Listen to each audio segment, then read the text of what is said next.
Hello again, everyone. This video is going to be about domestic violence in the LGBTQ plus community and self-reporting. The rates of occurrence of domestic violence are the same across heteronormative and LGBTQ populations. Traditionally, domestic violence has referred to women that has been battered by a man. But through research, we can now see the reported rates of abuse being compared or comparable in each population. In my experience, I have seen far less survivors of intimate partner violence who openly identify as LGBTQ+ when seeking services. This is where we see the many barriers that the LGBTQ+ community face when seeking even basic services. The number of survivors who seek services will differ from the number of survivors who self-report intimate partner violence in surveys. Think of a moment about the barriers of each of these information sources. On one hand, we have a survey that may be administered at a known LGBTQ+ resource center, so the participants will mostly fall on the LGBTQ+ spectrum. However, in many domestic violence shelters, this identifying information may not be collected, or the survivor may not disclose their sexual orientation or gender identity. Your rights as an LGBTQ+ survivor. The VAWA 2013 Violence Against Women's Act revision of 2013 included protections for gender identity, sexual orientation, and gender expression. What this means is that all services are available for any survivor regardless of sexual orientation or gender identity. This is a wonderful tool that is used to help create more options for seeking and receiving services. However, there are many places that do not have the cultural competency needed to effectively serve LGBTQ+ survivors. This includes how to safely plan for LGBTQ+ survivors, specifically for trans survivors.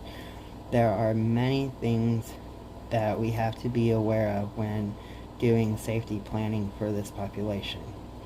First, trans folks may need copies of important documents like name change, gender change, or updated birth certificates. Second, when safely planning for LGBTQ+ folks, isolation is a big issue. And instead of forcing a survivor to avoid the LGBTQ+ community, there would need to be planning around rebuilding a support system from that community and the possibilities of interacting with the abuser. Bathroom and housing issues seem to rise when a trans survivor comes into a shelter, but the VAWA has guidelines for this. It is important to let a trans survivor choose where they stay. A trans woman should be allowed to be in a woman's housing and the support group of their choosing. We need to remember that it is not acceptable in any way to ask a trans survivor about their genitals, trans-related surgeries, or if they are on certain hormones. This is not information that is needed to serve that survivor. Gender identity should not be an issue or discussed with any other survivor. The VAWA has specific privacy requirements related to any identifying information or combination of information. Now, with that said, I read that because there is a lot of trans women and trans men as well that go into shelters or go into different services, and then they are totally misgendered and mistreated, so they leave one abusive situation and end up going straight into another one. Cultural barriers to accessing resources. Historically, we have seen domestic violence as a very heteronormative crime. We see this reflected in the names of organizations that service survivors of intimate partner violence.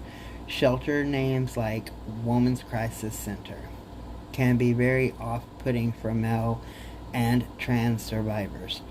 Transgender survivors have their identity constantly questioned, and when seeking services, if there is no attempt to be inclusive, trauma-informed, and culturally competent, then that survivor is less likely to continue to seek services.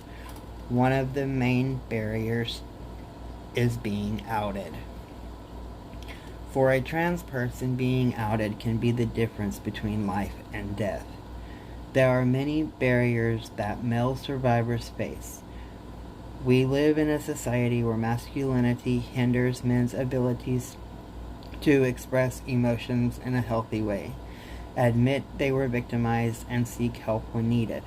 We have this pressure for men to be strong, masculine, always ready for sex, aggressive, and violent.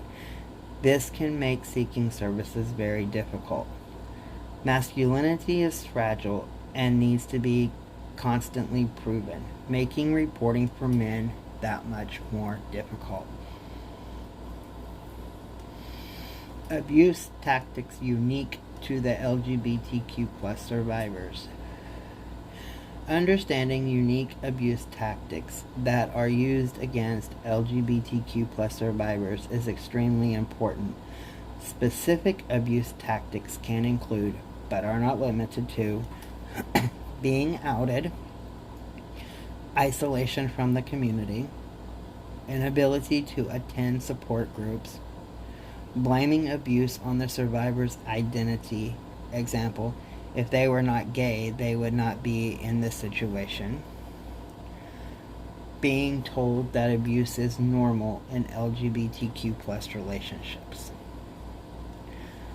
Looking at this small list of abuse tactics may seem like there are not many differences between the experiences between LGBTQ plus survivors and other survivors. However, the big piece of this is that these tactics are aimed at the person's LGBTQ plus identity. Often, we see a person's identity being blamed for their abuse, especially when they seek services for help. Someone's gender identity or sexual orientation is never a reason why someone deserves to be abused.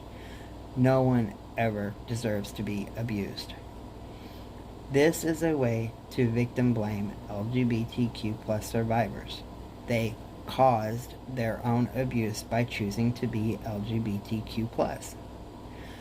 Trans survivors face additional abuse tactics. Things like misgendering, saying you're not a real man or woman, withholding medical attention or hormones, using it as a pronoun. Notice how many of these tactics are dehumanizing. They strip the survivor of their identity and humanity. They are reduced to objects. On being outed, non-discrimination acts are important for everyone. When someone is outed, meaning their gender identity or sexual orientation is disclosed intentionally or unintentionally, it can lead to disastrous consequences. In places without non-discrimination acts, LGBTQ plus folks can lose their job or their housing based on an LGBTQ plus identity. This is on top of the other losses that an LGBTQ plus person can face if outed, like loss of community, family, friends, support system, and religious affiliations, just to name a few. This highlights the importance of NDA for everyone, not just LGBTQ plus folks. Without NDA, people can lose their job or housing based on the perception of an LGBTQ identity. That means regardless if you do or do not have an LGBTQ identity, you can face discrimination if you are thought to have an LGBTQ plus identity. NDA can help to lower barriers for survivors and help them heal after abuse. LGBTQ plus relationships are not based on abuse. LGBTQ plus relationships are not based on abuse. LGBTQ plus relationships have similar dynamics to heterosexual relationships. The biggest difference would be the lack of traditional gender roles, which allows more freedom within the relationship. People choose their roles rather than having them chosen for them because of gender. What do you do if you're LGBTQ plus and in an abusive relationship?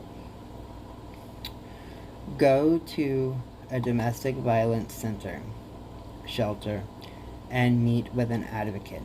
They can help you with protective orders, safety planning, and other services that can greatly increase your safety. Remember that the most dangerous time for a survivor is when they are about to leave and right after they leave their abuser.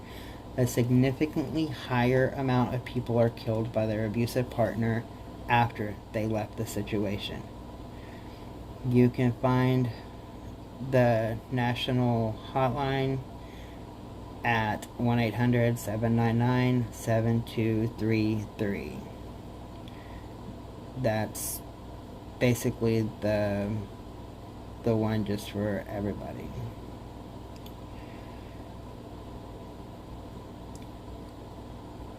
Additionally, get a hold of your local LGBTQ plus resource center and see what support they can give for survivors.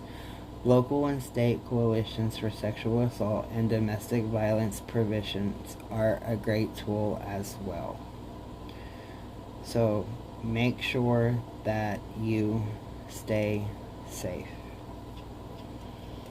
Have a good day, everybody.